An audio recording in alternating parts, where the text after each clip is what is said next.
आप सुन रहे हैं सिंगर रितेश बलमुआ को। मिक्स बाय रिकॉर्डिंग स्टूडियो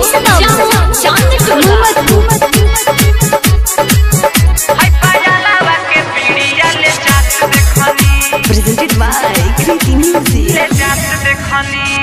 4 बजे भोर में बड़ी जोरा सोरा में, बड़ी जोरा सोरा में हो, बड़ी जोरा सोरा में काला वाले जात हम देखनिया जोर में, देखनिया जोर में हो, देखनिया जोर में बजलिया पूनमी के साथ देखनी है पायलावा के पीड़िया ले जात देखनी है गुड़िया के पीड़िया ले जात देखनी है आशावा के पीड़िया ले जात देखनी साचो करे मोरे है पायलावा के पीड़िया ले जात देखनी है मनीषा के पीड़िया ले जात देखनी, ले जात देखनी,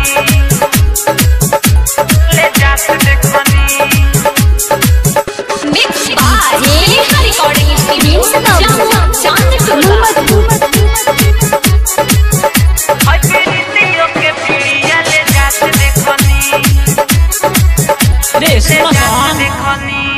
नहरिया पोखरा में करे दहवावन, करे दहवावन हो, करे दहवावन गावेली सो गीत बड़ी लागेला सुहावन।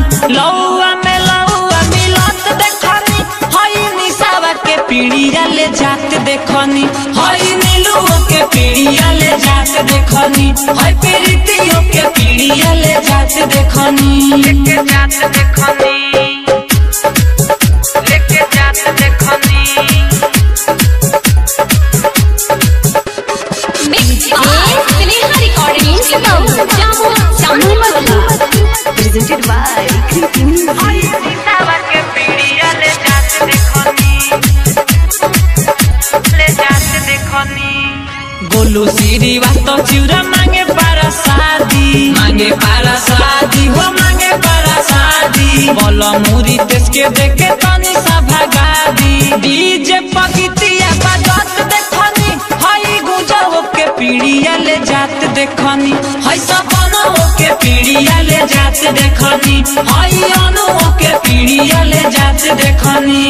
4 बजे भोर में बड़ी जोरा सोरा में, बड़ी जोरा सोरा में हो, बड़ी जोरा सोरा में काला वाले जात हम देखनिया जोर में, देखनिया जोर में हो, देखनिया जोर में बजलिया पूनमी के साथ देखनी है पायलावा के पीड़िया ले जात देखनी है गुड़िया के पीड़िया ले जात देखनी है आशावा के पीड़िया ले जात देखनी।